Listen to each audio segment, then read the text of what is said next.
हरे हरे राम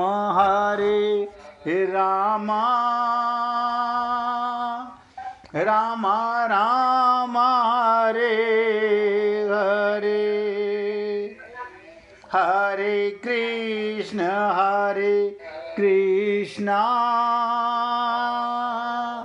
कृष्ण कृष्ण हरे हरे हरे राम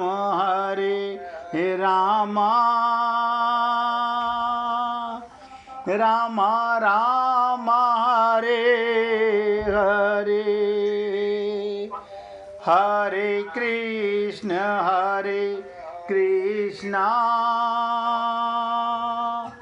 कृष्ण कृष्ण हरे हरे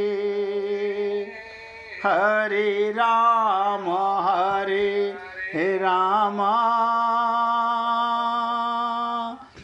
राम राम हरे हरे हरे कृष्ण कृष्ण कृष्ण हरे हरे हरे राम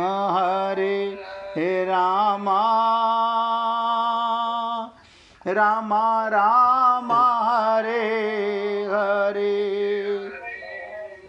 सभी पुण्यात्मा एकाग्रता के साथ सुने। भगवान कहते हैं, हे पार्थ, जो हुआ अच्छा हुआ, जो हो रहा है वो अच्छा हो रहा है, जो होगा वो भी अच्छा ही होगा। तुम्हारा क्या गया जो तुम रोते हो? तुम्हारा क्या गया जो तुम रोते हो? तुम क्या लाए थे जो तुमने खो दिया? तुमने क्या पैदा किया था जो नाश हो गया? जो लिया यहीं से लिया, जो दिया यहीं पर दिया। जो आज तुम्हारा है कल किसी और का था, कल किसी और का होगा। लेकिन फिर भी ये जीव व्यर्थ चिंता करता है। ये सब बातें आप और हम लोग बहुत करीब से सुनते हैं। नरेंद्र भाई, आवाज बंद करना अपने मोबाइल की। तो बहुत ध्यान से सुनना भैया। भगवान ने यही समझा कि मनुष्य जब चिंता शोक से विकल हो जाता है, जब उसे घेर लेती है चिंता, वो बुरी तरह आत्महत्या करने को तैयार हो जाता है, मैं मरने को तैयार हूं, तब वो अपने कर्तव्य का निर्णय ना कर सकने के कारण कभी कुछ तो कभी कुछ बोल उठता है, बड़बड़ाने लगता है, वो सही निर्णय ले ही नहीं सकता। यही दशा अर्जुन की हो रही है।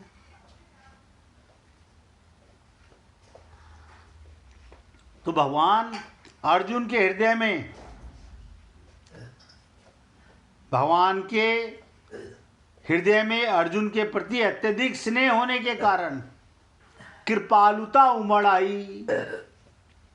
जब कभी कोई गुरु अपने शरण में आए हुए शिष्य को यही माया के झंझट में फंसा हुआ देखता है और वो कहता है मैं क्या करूं, इससे तो मर जाऊं तो ज़्यादा अच्छा है, तो वो कहते हैं नहीं, मरने की जरूरत नहीं। वो भी समझ जाते हैं और बल्कि उसके ऊपर ज़्यादा कृपा करते हैं।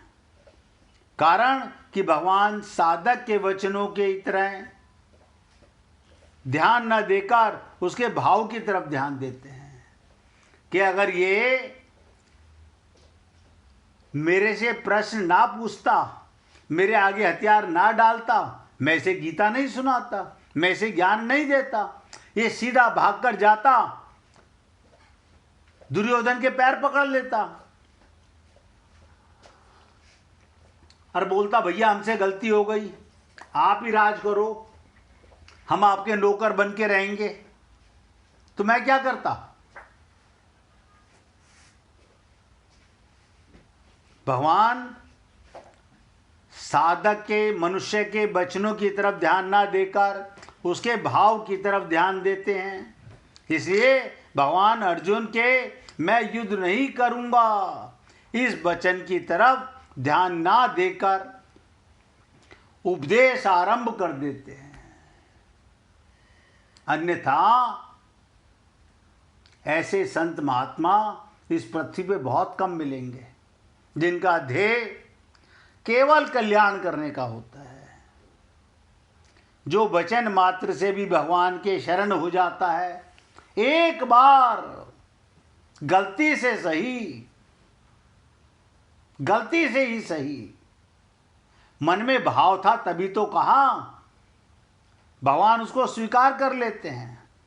आप कभी हृदय से एक बार कह के तो देखिए भगवान को कि मैं आपका हूं, कुछ मांगने के लिए नहीं, बस भगवान के हृदय में प्राणियों के प्रति कितनी दयालुता है, क्योंकि भगवान भी जानते हैं कि कितनी मुश्किलों में 84 लाख योनियों से घेरता घेरता घेरता इन्हें मैं इस योनि में लाया हूं, संत महात्माओं का संग दिया है। तो भगवान की ये कृपा आप हम लोग ऐसे नहीं समझ सकते हैं। तो कहने का तात्पर्य, भगवान अंतर्यामी अर्थात प्राणियों के भीतर भावों को जानने वाले हैं। जानत हैं प्रभु सबके मन की। भगवान सबके हृदय के भाव को जानते हैं।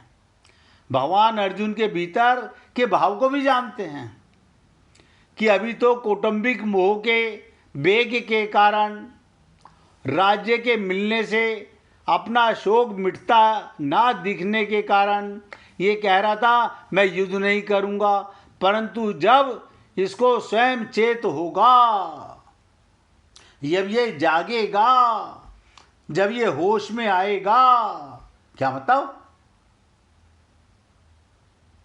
आप कहेंगे क्या अर्जुन ये जो सुन रहा है ये होश में नहीं सुन रहा ना। ममता मोह आसक्ति का जब तक होश है तो हम होश में कहां हैं? होश माने आत्मज्ञान। शरण्य का मतलब क्या? कि मैंने अपना मन बुद्धि का विवाह अपने गुरु और भगवान से कर दिया। अब जो ये कहेंगे मैं वही करूंगा, लेकिन ऐसा देखने में नहीं आता है। तो भगवान ने सोचा जब ये होश में आएगा तब ये बात ठहरेगी नहीं, और मैं जैसा कहूंगा वैसा ही करेगा।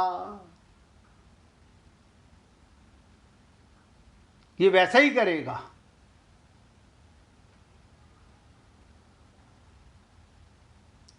अब आगे के श्लोक में भगवान जिस रहस्य में ज्ञान को प्रकट करके उसे सरलता से सुबोध सरल भाषा में समझाते हुए बोलेंगे, उसकी तरफ लक्ष्य करने के लिए भगवान ने आगे क्या कहा यहीं से समझिएगा। असली ज्ञान भगवान का उपदेश गीता के दूसरे अध्याय के 11वें श्लोक से शुरू होता है।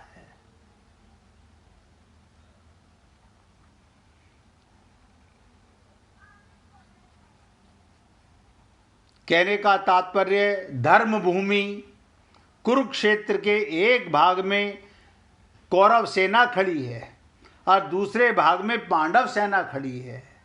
दोनों सेनाओं के मध्य भाग में श्वेत घोड़ों से युक्त एक महान रथ खड़ा है और उस रथ के एक भाग में भगवान श्री कृष्ण बैठे हैं और एक भाग में अर्जुन भी बैठा हुआ है। और दोनों तरफ सेनाएं देख रही हैं क्या हो रहा है, ये कौन सा युद्ध है कि शंख बज गए, गांडीव धारण करके फिर रख दिया। ये दोनों बैठ के क्या मंत्रणा कर रहे हैं। अब ना तो धृतराष्ट्र को पता अगर संजय ना बताए तो वो क्या जाने। ना सामने भीष्म पितामह को पता, ना इधर भीम को पता, यानी दोनों सेनाओं को नहीं पता कि इन दोनों के बीच में क्या चर्चा चल रही है। इसी प्रकार गुरु और शिष्य के बीच में, भगवान और भक्त के बीच में क्या बात होती है, ये वो जाने या मैं जानूं। ये प्रेम की बात होती है। तो कहने का तात्पर्य, एक तरफ भगवान बैठे हैं, एक तरफ अर्जुन हथियार डाल के बैठा है। भगवान प्रसन्न चित्त हैं और अर्जुन दुख में डूबा हुआ है, डरा हुआ है।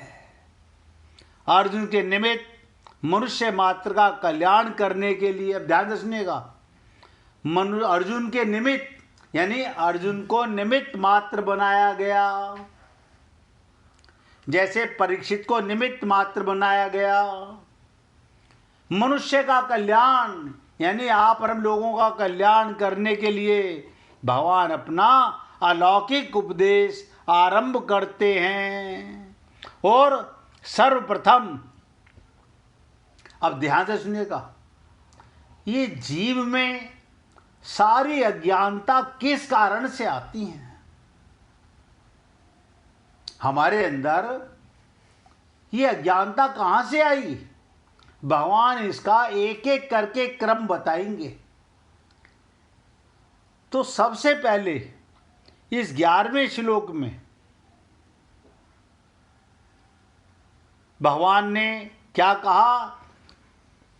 ये आत्मा है, मानता शरीर है। सारे दोष, सारे पाप यहीं से शुरू होते हैं। जब हमारे गुरुदेव तत्व ज्ञान कराते हैं, वो ये बोलते हैं बस कुछ नहीं, अगर एक बार तत्व ज्ञान हो जाए, एक बार तत्व ज्ञान हो जाए तो फिर सब काम अपने आप होने लगता है। लेकिन तत्व ज्ञान थ्योरेटिकल नहीं होना चाहिए, प्रैक्टिकल होना चाहिए। अशोक जी, अपने मोबाइल की आवाज बंद कर लो भाई।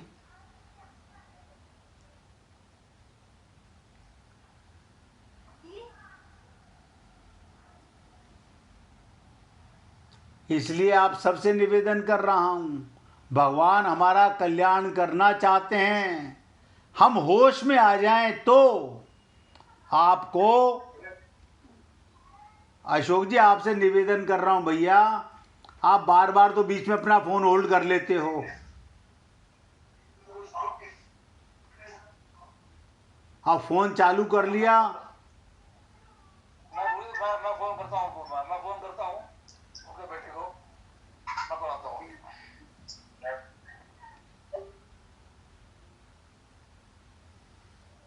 और भैया किसी भक्त को भजन सुनाना हो तो निकाल के रखना, क्योंकि मैंने आपसे निवेदन किया, मुझे नहीं पता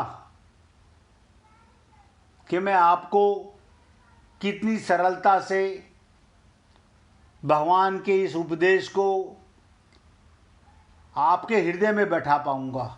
मैं प्रयत्न पूरा करूंगा। अगर आप अपने गुरु और भगवान के शरण होकर के बैठेंगे तो, जिनको आप अपना गुरु मानते हैं उनकी शरण होकर या ईश्वर की शरण होकर के बैठेंगे तो सुनिश्चित मान के चलना, भगवान यहां से एक एक क्रम करके बताएंगे 11वें श्लोक से।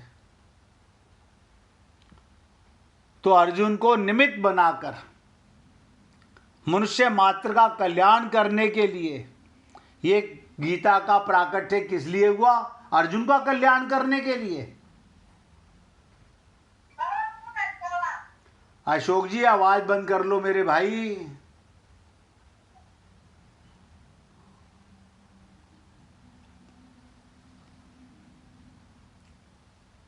अगर आप अभी भी सत्संग सुनते सुनते फोन को होल्ड करते हैं इसका मतलब ये कन्फर्म हो जाता है कि आप भगवान की वाणी को भी इतनी इम्पोर्टेंस नहीं देना चाहते जितनी संसार की वाणी को देना चाहते हैं। मैं तो निवेदन कर सकता हूं, मानना ना मानना आप भक्तों का कार्य है। तो सबसे पहले भगवान का अलौकिक उपदेश, ये लौकिक उपदेश नहीं होगा, ये सांसारिक चर्चा नहीं होगी, अलौकिक उपदेश आरंभ करते हैं और सबसे पहले शरीर तथा शरीरी के विभाग का वर्णन करते हैं। और मैंने आपसे निवेदन किया, यहां से आप सभी को एक बात से निवेदन करना चाहता हूं,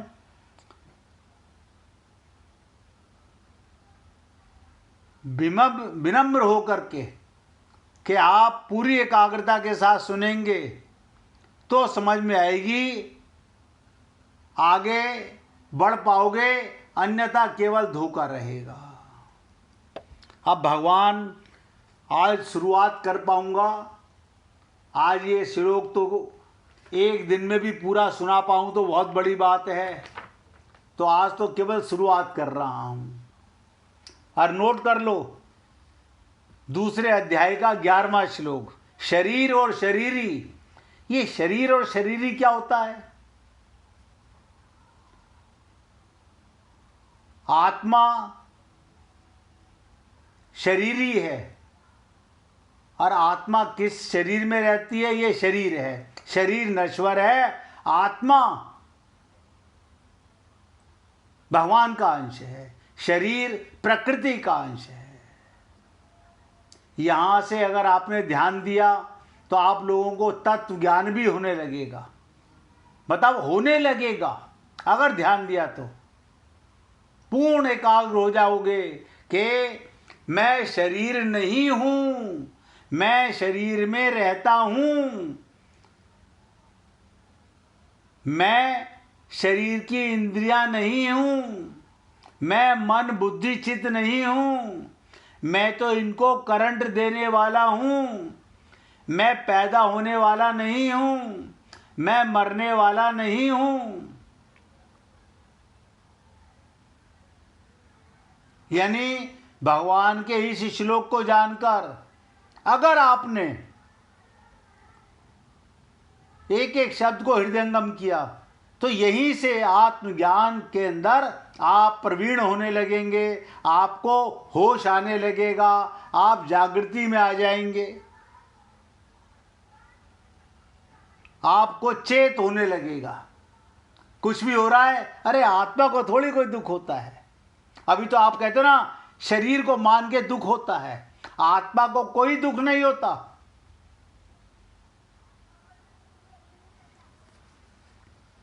आज सुन लीजिए, कल इसकी चर्चा करेंगे। भगवान कहते हैं, हे अर्जुन, तुमने शोक ना करने योग्य, दुख ना मानने योग्य दुख माना है, शोक ना करने योग्य शोक किया है। और पंडिताई की तरह, जैसे पंडित लोग बातें कर रहे होते हैं परंतु उनके प्राण चले गए, जिनके प्राण चले गए उनके लिए, और जिनके प्राण नहीं गए उनके लिए पंडित लोग शोक नहीं करते। असली पंडित कौन? जिसे आत्मज्ञान हो गया। ये खाली ब्राह्मण कुल में पैदा हो जाने से हम ब्राह्मण नहीं हो जाते। ब्राह्मण तो तब होते हैं जब ब्रह्म का ज्ञान हो जाए, अहम ब्रह्मास्मि, कि जात हमारी ब्रह्म है और मात पिता है राम, ग्रह हमारा शून्य में अनहद में विश्राम। तब समझिएगा कि हमको, तब हम अपने आप को ब्राह्मण कहें, तब समझ में आता है। अन्यथा खाली जाति से ब्राह्मण होना कोई ब्राह्मण नहीं है।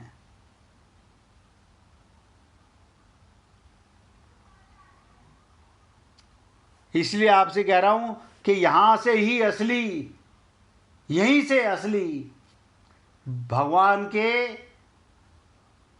अर्जुन के माध्यम से हम लोगों को वो ज्ञान कराया जा रहा है जिससे आप लोग पूरी तरह होश में आ जाओगे। भगवान ने कहा, हे अर्जुन, तुमने शोक ना करने योग्य, दुख ना मनाने योग्य दुख मनाया और पंडिताई की तरह, विद्वत्ता की तरह, जैसे आपने देखा होगा मंदिर वाले पंडित खूब श्लोक बोलते हैं, जानते नहीं उसका अर्थ क्या है। जब मैं श्लोक बोल रहा था तो मेरा ध्यान कहां पर था कि जितना ज्यादा संस्कृत में ऊंचे श्लोक बोलूंगा सेठ जी ज्यादा पैसे चढ़ाएंगे, मेरी विद्वत्ता का, मेरी पंडिताई का बड़ा इनके ऊपर एहसान होगा और ये मेरे को ही बार बार बुलाया करेंगे। और हम कहते भी हैं हमारे पंडित जी बहुत विद्वान हैं। क्या विद्वान हैं? उन्होंने तुम्हें आत्मज्ञान कराया क्या? नहीं, वो क्यों कराएंगे? उनका काम तो पूजा कराना है। तो भगवान यहां पे अर्जुन को कह रहे हैं, तू पंडित की बातें तो कर रहा है, लेकिन जिनके प्राण चले गए हैं उनके लिए, और जिनके प्राण नहीं गए उनके लिए पंडित लोग शोक नहीं करते, मरे हुए के लिए भी और ना मरे हुए के लिए भी, क्योंकि उनको विश्वास है आत्मा नहीं मरती। हे अजन्मा अमर आत्मा, क्यों परेशान हो रहे हो? ज्ञान से मन को संभालो, लक्ष्य को क्यों खो रहे हो?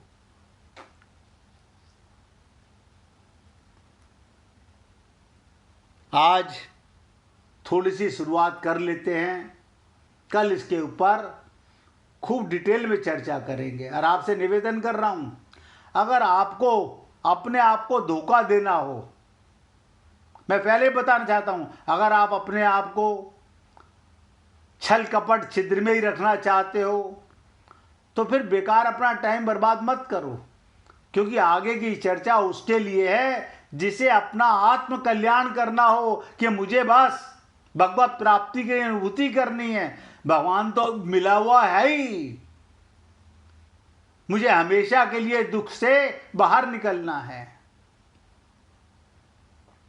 तो भगवान कहते हैं मनुष्य को दुख तब होता है जब वो संसार के प्राणी पदार्थों में दो विभाग कर लेता है।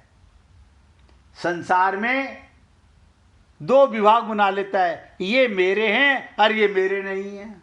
आज आप देखो, आप हम लोग किस लिए फंसे हुए हैं? ये मेरे हैं, ये मेरे नहीं हैं। भगवान कह रहे हैं आदमी को सबसे बड़ा दुख कब होता है? जहां अपनापन आता है वहां दुख आता है, वहीं खुशी आती है। ये मेरे निजी कुटुंबी हैं और ये मेरे निजी कुटुंबी नहीं हैं, ये हमारे वर्ण के हैं और ये हमारे वर्ण के नहीं हैं, ये हमारे आश्रम के हैं और ये हमारे आश्रम के नहीं हैं, ये हमारे पक्ष के हैं और ये हमारे पक्ष के नहीं हैं, ये हमारे संप्रदाय के हैं, ये हमारे संप्रदाय के नहीं हैं, ये हमारे धर्म के हैं, ये हमारे धर्म के नहीं हैं।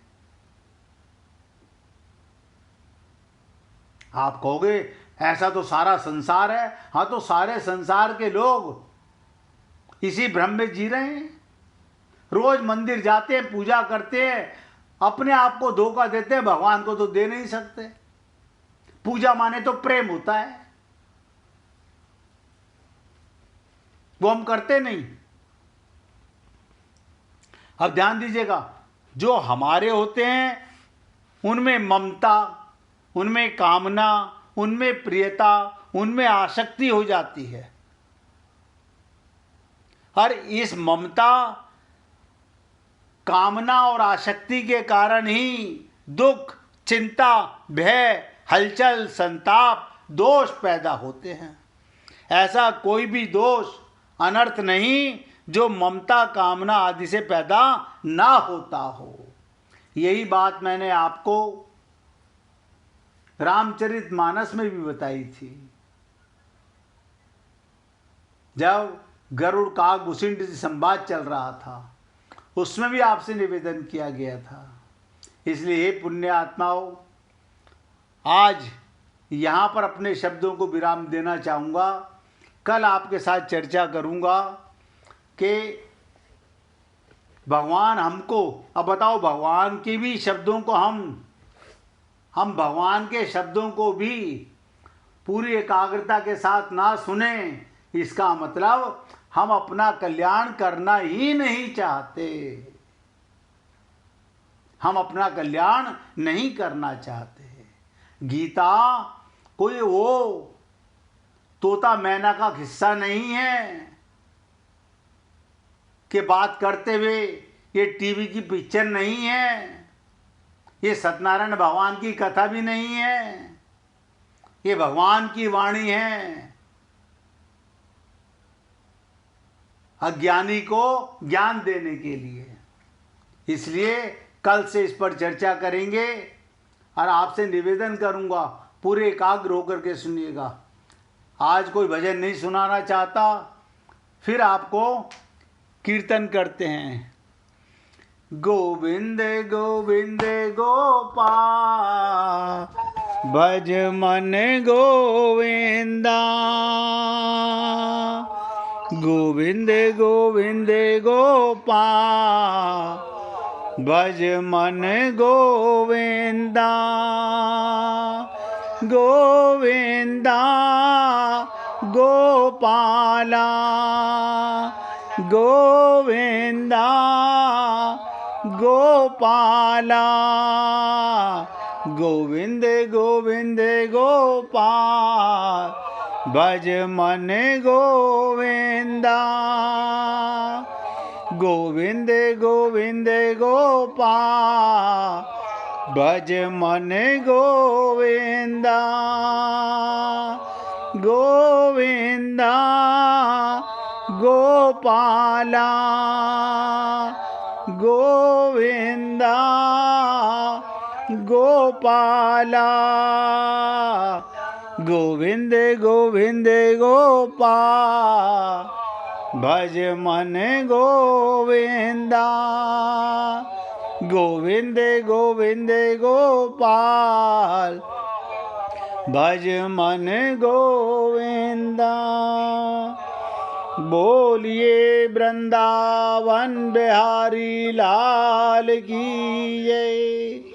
जय जय श्री राधे, जय जय श्री राधे। बोलिए लाल जी का मंगल हो, सभी भक्तों का मंगल हो। सबको राधे राधे भैया, सबको राधे राधे जी, राधे राधे। सबको राधे राधे भाई, राधे राधे, राधे राधे जी।